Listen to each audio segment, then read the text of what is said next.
Security forces की खैबर पख्तूनख्वा में 3 मुख्तलिफ कार्रवाइयाँ, 30 खवारिज हलाक। ISPR के मुताबिक दहशत गर्दों के कब्जे से असलहा और गोला बारूद बरामद। ऑपरेशन जिला लकी मरवत, जिला करक और बाग में किए गए। सदर आसिफ अली जरदारी और वज़ीर आज़म शहबाज शरीफ का दहशत गर्दों के खिलाफ कामयाब कार्रवाइयों पर सिक्योरिटी फोर्सेज को खिराज तहसीन। शहबाज शरीफ ने कहा कि दहशत गर्दी के खिलाफ जंग में पूरी कौम सिक्योरिटी फोर्सेज के साथ खड़ी है।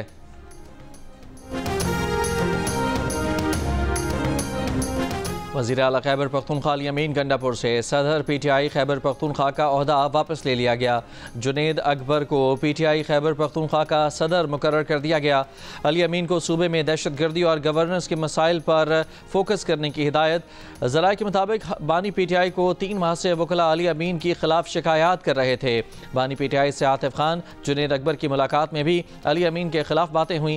मुलाकात में PTI के हालिया मुजाहिरों में अली अमीन के किरदार पर भी गुफ्तगू हुई। बानी PTI ने अली अमीन पर सख्त नाराज़गी का इजहार किया। ज़राए का यह भी कहना है कि जुनेद अकबर को पार्टी का सदर बनाने पर अली अमीन को एतमाद में नहीं लिया गया। सेक्रेटरी इत्तलात तहरीक इंसाफ शेख वकास अकरम के मुताबिक अली अमीन गंडापुर की मर्जी से जुनेद अकबर को पार्टी सदर बनाया गया है। बानी PTI का अली अमीन गंडापुर पर मुकम्मल एतमाद है।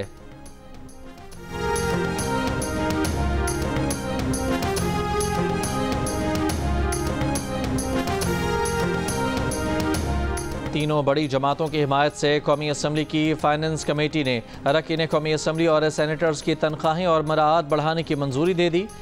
हर MNA और सेनेटर की तनख्वाह और मराआत 5,19,000 रुपये मुकर्रर करने की मंजूरी। ये रकम तमाम कटौतियों के बाद बनती है। स्पीकर अयाज सादिक की सरबराही में कमेटी की सिफारिशात वज़ीर आज़म को भिजवा दी गईं।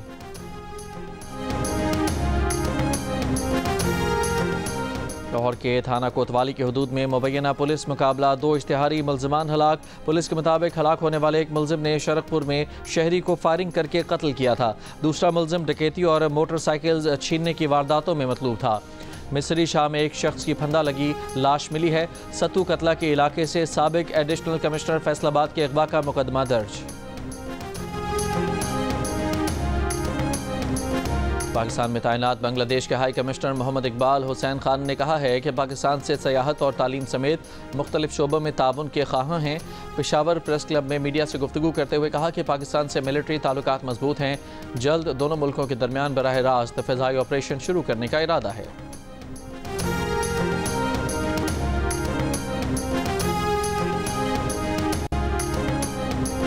वज़ीर आज़म शहबाज शरीफ से स्नूकर चैंपियन मोहम्मद आसिफ की मुलाकात। मंगल को होने वाली मुलाकात में वज़ीर आज़म ने मोहम्मद आसिफ को श्रीलंका में सार्क स्नूकर चैंपियनशिप जीतने पर मुबारकबाद दी।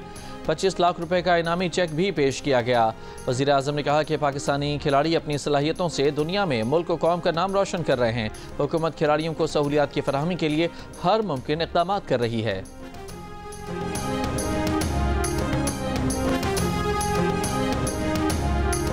गवर्नर सिंध कामरान खान टसूरी की सिंध पोलो कप फाइनल मैच में बहैसियत मेहमान खुसूसी शिरकत।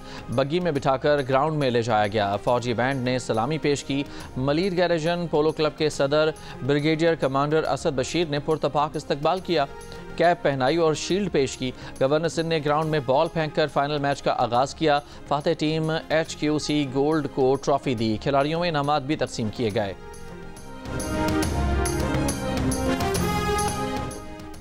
सुप्रीम कोर्ट के जज जस्टिस मंसूर अली शाह ने कहा है मुसालहती निज़ाम अपनाना अब लाजिम हो चुका है। साइल के पास हक हो कि पहले मुसालहती तरीक़ा अपनाए। मुसालहती निज़ाम में फ़ीस कम होगी, लोगों के मसाइल ज़्यादा हल होंगे, एक ही दिन में केसेस के फ़ैसले हो सकते हैं। हमें सोचना यह है कि सिर्फ एक ही अदालत का दरवाज़ा नहीं, सालिसी और मुसालहती निज़ाम की हौसला अफजाई होनी चाहिए।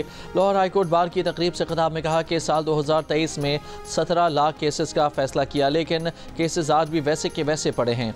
साइलिन के लिए रास्ता निकालना पड़ेगा। लोगों के मसाइल हल करने के लिए मुतबादिल तरीके अपनाने पड़ेंगे। ट्रंप हुकूमत ने यूक्रेन की तरक्याती इमदाद रोक दी। दीगर मुल्कों की इमदाद भी 90 रोज़ के लिए रोक दी गई। सदारती हुक्मनामा जारी। फैसले से यूक्रेन की फौजी इमदाद मुतासर नहीं होगी। जो बाइडन यूक्रेन की बजट इमदाद के लिए $50 अरब पहले ही आलमी बैंक के हवाले करके जा चुके, मगर सदर ट्रंप के हुक्मनामे से यूक्रेन में USAID के तहत $22 अरब की इमदाद मुतासर होगी, जिससे यूक्रेन के तबाहशुदा तवानाई मनसूबों को बहाल किया जाना था। ट्रंप की यूक्रेनी सदर पर भी तनकीद, कहा ज़ेलेंस्की भी कोई फरिश्ता नहीं है, उन्हें चाहिए था कि जंग के बजाय रूसी सदर पुतिन से डील करते। यूक्रेनी सदर ने कहा कि सदर पुतिन ट्रंप को बरगलाना चाहते हैं। इससे पहले सदर पुतिन ने कहा था कि वो यूक्रेन के मामले पर ट्रंप से बातचीत पर तैयार हैं और ट्रंप अमेरिका के सदर होते तो ये जंग शुरू ही न हुई थी।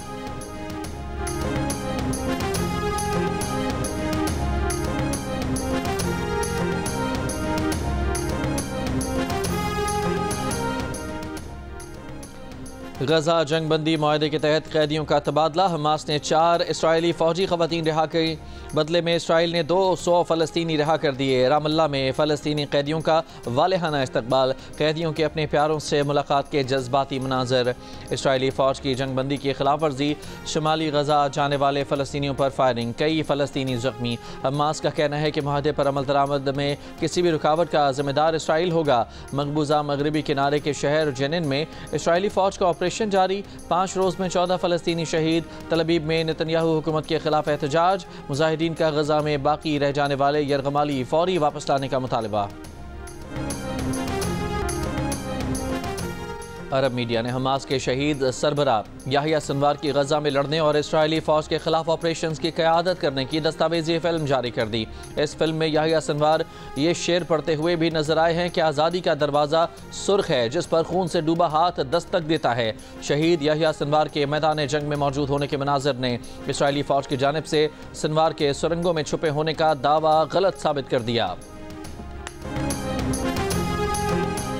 अमेरिका के दारुल हुकूमत वाशिंगटन में वफाकी वज़ीर दाखिला मोहसिन नकवी की US चैम्बर ऑफ कॉमर्स आमद।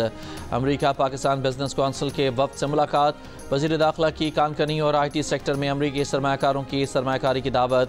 वज़ीर दाखिला ने कहा कि पाकिस्तान माशी इस्तेहकाम की जानिब गामज़न है। वज़ीर दाखिला की अमरीकी कंपनियों से मुताल्लिक मसाइल तरजीही बुनियादों पर हल करने की यकीन दहानी।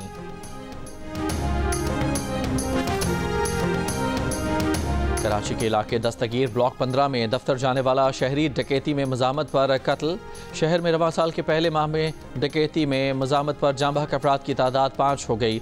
माई कलाची और सोराबकोट में फायरिंग से 2 अफराद जख्मी।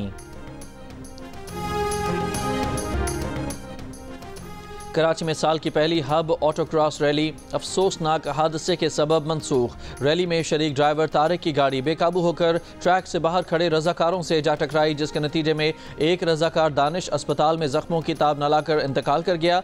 भाई का कहना था कि वाकई की तहकीकात होनी चाहिए। दानिश रेसिंग ट्रैक पर यौमिया 1000 रुपये पर काम करता था। पीट हेग्सेथ ने अमरीकी वज़ीर दिफा का ओहदा संभाल लिया। नामजदगी की तौसीक के लिए नायब सदर JD वेंस को फैसला कुन वोट डालना पड़ा। 3 रिपब्लिकन सेनेटर्स ने भी वज़ीर दिफा की मुखालिफत की। 44 बरस के हेग्सेथ अमरीकी TV के जारहाना मेज़बान थे।